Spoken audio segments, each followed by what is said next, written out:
महाराष्ट्र की भिवंडी में भारी बारिश का कहर, सड़कों पर भरा पानी, पानी में डूबी नजर आई कई गाड़ियां। यूपी के चंदौली में तेज रफ्तार का कहर, अनियंत्रित कार नहर में पलटी, देखते ही देखते नहर में समा गई कार में सवार थे 5 लोग, बाल बाल बचे। घटना का सोशल मीडिया पर वीडियो वायरल हो रहा है।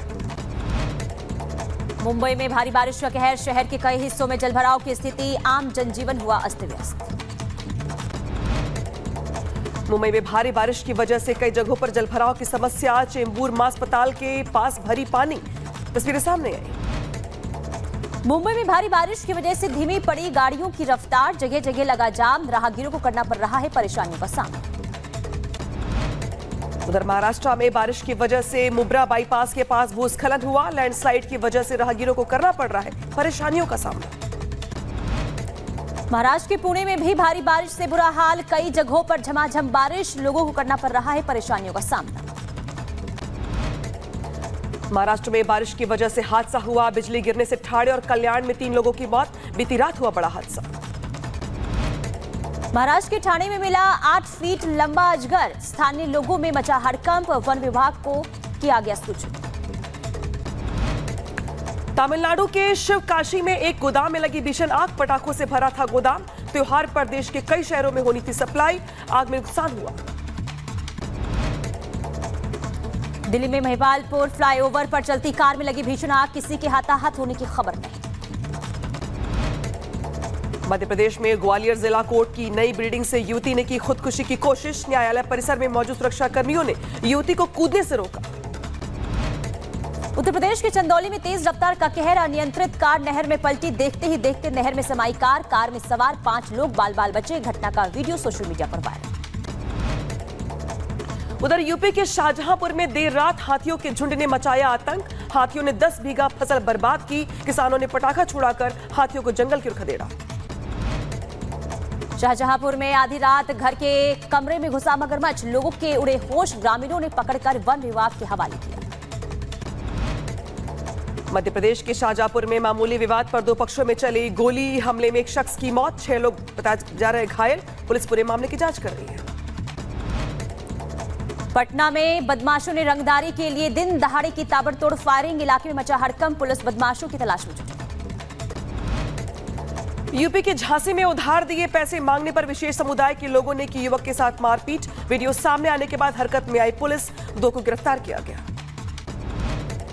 उत्तर प्रदेश के सोनभद्र में नशे में धुत किन्नरों ने किया हंगामा, दुकान में रखा हजारों कीमत का सामान नष्ट कर दिया, बीच सड़क पर काफी देर तक हंगामा चलता रहा।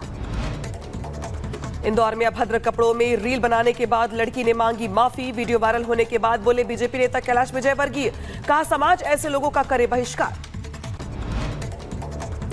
झांसी में सब्जी विक्रेता के इन्फ्लुएंसर ने अभद्रता की, वीडियो वायरल होने के बाद इन्फ्लुएंसर के खिलाफ मामला दर्ज किया गया।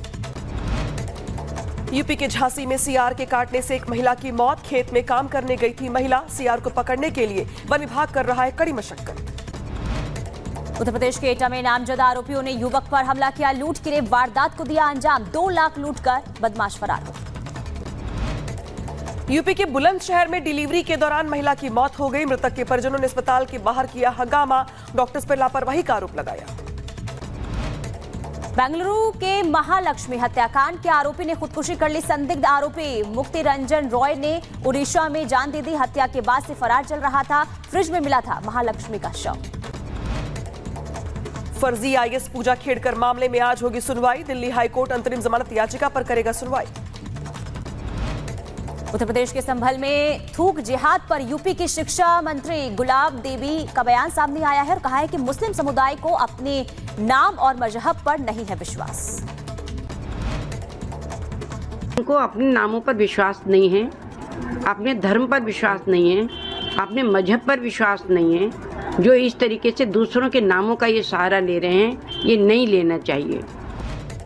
उधर झारखंड के मुख्यमंत्री हेमंत सोरेन ने चूहों से किया आरएसएस की तुलना, कहा आरएसएस ने झारखंड पर आक्रमण किया, साथ ही बोले बीजेपी ने कुछ नेताओं को खरीद लिया। इसके लोग चूहा की तरह अंदर घुस करके हमारे समाज को तोड़ने का काम करेगा, तो इन लोगों को भी आप लोगों को पहचान के रखने की आवश्यकता है। नागपुर में आरएसएस प्रमुख मोहन भागवत ने सभा को किया संबोधित। अपने भाषण में कहा, डगमगाती दुनिया को भारत के उदय से मिलेगा रास्ता।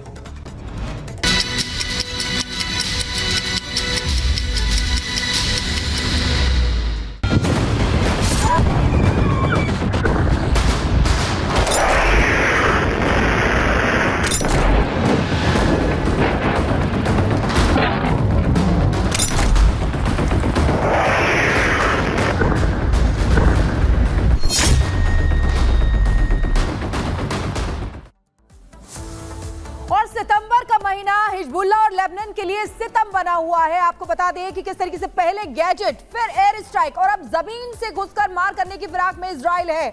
और इसीलिए देखिए ताबड़तोड़ एयर स्ट्राइक जो थी वो की गई थी और अब एक बड़ा और खतरनाक प्लान बनाया जा रहा है, क्योंकि 2 रिजर्व यूनिट जो है वो इजराइल की तरफ से बुलाई गई है।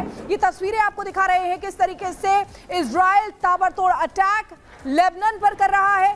हजारों लोग वहां से लेबनान छोड़कर जा रहे हैं, सीरिया में शरण ले रहे हैं। 500 से ज्यादा मौतें हो चुकी हैं और हजारों लोग पलायन कर चुके हैं। तो देखिए किस तरीके से इजराइल ने पूरी तरीके से हमास का खात्मा किया और अब हिजबुल्लाह को भी निस्तनाबूद करना चाहता है। और देखिए आप किस तरीके से जो हिजबुल्लाह के हथियार डिपो हैं उनको निशाना बनाया जा रहा है। तो ये तस्वीरें एयर स्ट्राइक की, किस तरीके से इजराइल की बमबारी लगातार जारी है। लेबनान पर हमला किया जा रहा है इजराइल की तरफ से और लोग हैं वो डर की वजह से, खौफ की वजह से वहां से छोड़ के जा रहे हैं। पेजर, वॉकी टॉकी यानी कि तमाम जो गैजेट्स, उसमें पहले ब्लास्ट हुआ, फिर उसके बाद 26 से स्ट्राइक की गई जिसमें तमाम लोगों की मौत हो गई। और अब जमीन से घुसकर वार करने की तैयारी इजराइल कर रहा है और उसके लिए खतरनाक प्लान भी बना लिया है अभियान की तरफ। और देखिए किस तरीके से बारकोड वाले पर्चे भी वहां पर गिराए गए थे, जिसकी वजह से हिजबुल्लाह ने कहा था कि जो बारकोड वाले पर्चे हैं बेका घाटी में, वहां से कोई भी ना उठाए, क्योंकि गैजेट्स में ब्लास्ट हुआ, उसके बाद एयर स्ट्राइक हुई, फिर बारकोड वाले पर्चे डाले गए। अब जमीन से घुसकर वार करने की तैयारी इजराइल की तरफ से की जा रही है। एक बार फिर से 2006 में जो हिजबुल्लाह और इजराइल के बीच लड़ाई हुई थी उसकी यादें इस समय ताजा हो रही हैं, क्योंकि उस समय भी ऐसी ही खूनी जंग देखने को मिली थी। और एक बार फिर से इजराइल हिजबुल्लाह को नेस्तनाबूद करना चाहता है, क्योंकि हिजबुल्लाह जिसने हमास का साथ दिया था, यानी कि हमास का तो खात्मा कर ही चुका है इजराइल, लेकिन अब जिसने भी 7 अक्टूबर को हमास का साथ दिया था यानी कि हिजबुल्लाह, उसको भी नेस्तनाबूद करना चाहता है इजराइल। वो भी अब इजराइल के निशाने पर आ गए हैं और इसीलिए हिजबुल्लाह पर ताबड़तोड़ अटैक किए जा रहे हैं। तो लेबनान दहल रहा है, लेकिन इजराइल ने हिजबुल्लाह के 8 से ज्यादा कमांडर मार गिराए हैं। और लगातार देखिए, क्योंकि हिजबुल्लाह जो है वो ये कह रहा है कि हम इसका बदला लेकर रहेंगे, लेकिन आपको बता दें कि इजराइल जो है वो आक्रामक तेवर में नजर आ रहा है और एक के बाद एक सैन्य कमांडर को ढेर कर अब तक 18 हिजबुल्लाह के जो कमांडर हैं जिन्हें ढेर कर दिया गया है। लेकिन अब जो काउंटडाउन शुरू हो चुका है वो हिजबुल्लाह के चीफ को मार गिराने का। और बार बार देखिए, ये लगातार हम आपको दिखा रहे हैं इन तस्वीरों के जरिए किस तरीके से, क्योंकि इजराइल जो है एक के बाद एक हमला कर रहा है और इसी का नतीजा कि सैन्य कमांडर जो हैं वो हिजबुल्लाह के ढेर हो रहे हैं। अब जरा देखिए तस्वीर हम आपको दिखा रहे हैं, हिजबुल्लाह के नसरुल्लाह की बारी अब है, ये चीफ है हिजबुल्लाह का और इसका अंत का काउंटडाउन शुरू हो चुका है। लेकिन अब तक किसे मारा गया ये जरा हम आपको बता दें। देखिए इब्राहिम अकील, जिसे अभी 5 दिन पहले ही मार गिराया गया था, ऑपरेशन कमांडर था ये और इसे मार गिराया गया है। और इसके अलावा अगर हम बात करें फाउज शुक्र, मिलिट्री कमांडर है ये, इसे आपको बता दें कि जुलाई में ढेर कर दिया गया था, आईजीएफ के हमले में इसे मार गिराया गया था। अली करारी की बात करें तो कमांडर था ये साउथ फ्रंट का और इसे भी मार गिराया गया है। इसके अलावा बात करें विसम अल तावील की, ये कमांडर था रडवान फोर्स का, इसे भी ढेर कर दिया गया, इसका भी अंत हो चुका है। और इधर आइए बता देते, देखिए अबू हसन समीर की बात करें, ये भी कमांडर था रडवान फोर्स का और इसे भी मार गिराया गया है। तो एक के बाद एक देखिए जो सैन्य कमांडर हैं वो हिजबुल्लाह के ढेर हो रहे हैं। और इसके अलावा तालेब समी अब्दुल्ला की बात करें, ये भी कमांडर था नसीर यूनिट का, इसका भी अंत हो चुका है। वहीं मोहम्मद नसीर की बात करें तो यह भी कमांडर था। इसके अलावा अगर अहमद रिजाका की बात करें तो इसे भी मार गिराया गया है। कुल मिलाकर देखिए, इजराइल बार बार ये कह रहा है कि हिजबुल्लाह ने जो गलती की हमास का साथ देने की, और इसी का बदला ले रहा है इस वक्त इजराइल, और सैन्य कमांडर को एक के बाद एक ढेर किया जा रहा है। और ये तस्वीर हम आपको दिखा रहे हैं हसन नसरुल्लाह की, जो हिजबुल्लाह का चीफ है। अब इसके अंत का काउंटडाउन शुरू हो चुका है, ये इजराइल की तरफ से बार बार कहा जा रहा है। अगली खबर क्या है, अब आगे रुख करते हैं। तो हमास की तरफ से जिस तरीके से इजराइल पर हमला किया गया, उसे उसकी सजा मिल चुकी है, लेकिन अब इजराइल के निशाने पर वो है जिन्होंने 7 अक्टूबर को हमले के बाद लगातार हमास का साथ दिया था। यानी कि इस कड़ी में अब शुरुआत जो है लेबनान से हो चली है, और शायद यही वजह है कि अब इजराइल की ओर से ताबड़तोड़ हमले जारी हैं, और यहाँ पे निशाने पर है हमास के बाद अब जिस तरीके से हिजबुल्लाह के आतंकी है वो। और शायद यही वजह है कि चाहे अटैक किया जाए इजराइल की ओर से, चाहे पेजर अटैक किए जाए, तमाम अटैक ये बताने के लिए काफी है कि अब इजराइल के दुश्मनों का खात्मे का काउंटडाउन शुरू हो चला है। रिपोर्ट दिखाते हैं आपको।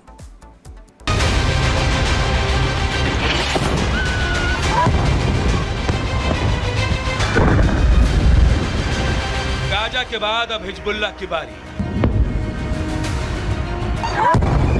इजराइल कर रहा बड़ी तैयारी।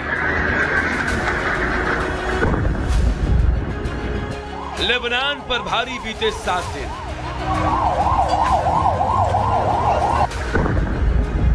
हिजबुल्लाह के घर में घुसकर स्ट्राइक।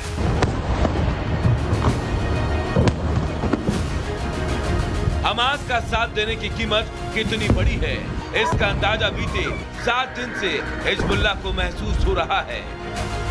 हिजबुल्लाह के खात्मे की जो कसम नेतन्याहू ने खाई थी, उसे वो पल पल पूरा करते दिखाई दे रहे हैं। पहले बेरूत में धमाके, और फिर दक्षिणी लेबनान में बमों की बारिश। इजराइल ने लेबनान में सिर्फ बम ही नहीं गिराए, बल्कि हिजबुल्लाह के एक एक ठिकाने को मिट्टी में मिला दिया। बमों की बारिश ऐसी थी कि लोग अपने घरों की छत से पूरा नजारा अपनी आंखों के सामने होते देख रहे थे। दक्षिणी हिस्सा हो या फिर केंद्रीय हिस्सा, शायद ही कोई कोना हो जहां इजराइल के बमों ने तबाही ना मचाई हो।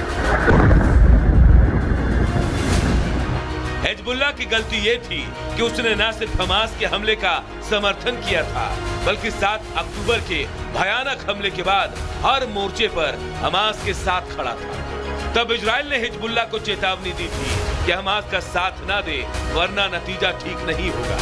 यहाँ तक कि लेबनान में 2 दिनों तक कई पेजर और डिवाइस फटे थे।